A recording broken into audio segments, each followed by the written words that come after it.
Hey! This video is about an M-rated game. I'm gonna keep my thoughts clean, but be warned that this game is not. I'm also gonna keep this as spoiler-free for you as possible. Okay, with that out of the way, multiplayer, roguelike, South Park. These four words sound like they go together in a dream for me. And they also describe South Park Snow Day. I have spent so many nights playing online games with friends. The roguelike Cobalt Core was my 2023 game of the year, and despite its raunchiness, South Park is one of my favorite shows ever. However, even though all three elements are amazing ingredients, the folks at IGN and beyond say that the final mix isn't an enjoyable one. Despite the internet's warnings, I decided to pick this up for myself. As I said before, I love roguelikes and I love South Park, so how bad could it be? I bought this with my real money since I didn't receive a response when I requested a copy from the publisher. I hope knowing that this was $30 out of my own pocket makes my impressions more unbiased. South Park's previous games, The Stick of Truth and The Fractured But Whole, are some of my favorite games ever made. I remember exactly where I was when I played these games, and I remember waking up every morning excited to play more of them. These felt like being part of the show, but the gameplay and exploration were solid in their own right. They were some of the funniest games I've ever played too, with the exception of the fart and poop jokes. I think that kind of gross out humor stinks.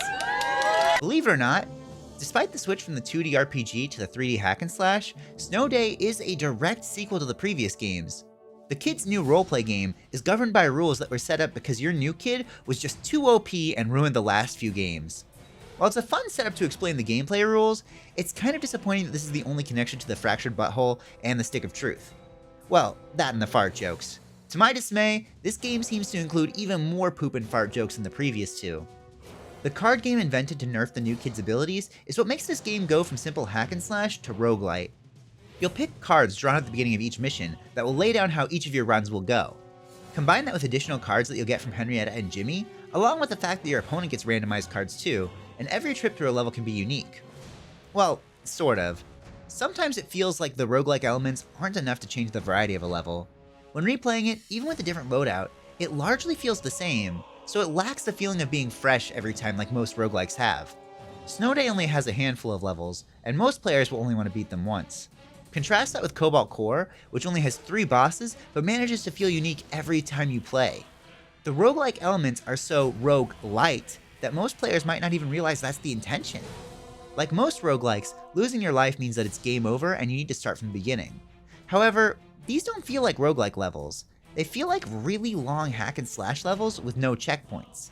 Losing to a boss at the end is much more frustrating because the trip back won't feel like a unique adventure, but largely the same. The levels almost feel at odds with the roguelike mechanics, which is especially weird. Now you can tell that this game was meant to be played multiplayer with its multiple emote options and the fact that you have to play with 4 players, even if 3 of them are just bots. There's no local mode, so I tried playing online with randos. When I lost connection, I expected to just be able to continue my run without an online pal, but nope! I was thrown back to the lobby, losing all my progress on that level. I didn't want to risk it again, so I have played exclusively solo since. The AI teammates aren't that bad, but honestly, I think they take away more than they help. They're not super useful in combat, that is until you're trying to fight a boss, then they're gonna land the final blow. It doesn't feel satisfying to beat a boss if a computer player is the one who does it. I think I'd rather play alone than have any of these bots here. The Stick of Truth felt more like a multiplayer experience to me than Snow Day does. I'd play the game and I'd always have someone sit beside me watching, like an episode of the TV show. The humor and style of the games made it even fun to watch. Snow Day, not so much. The writing isn't quite as witty, the sound mixing is all over the place, and it's just not fun to look at. All things considered though, Snow Day is a bit of fun despite its rough edges. While it's meant to be a multiplayer game, in practice I only want to play solo.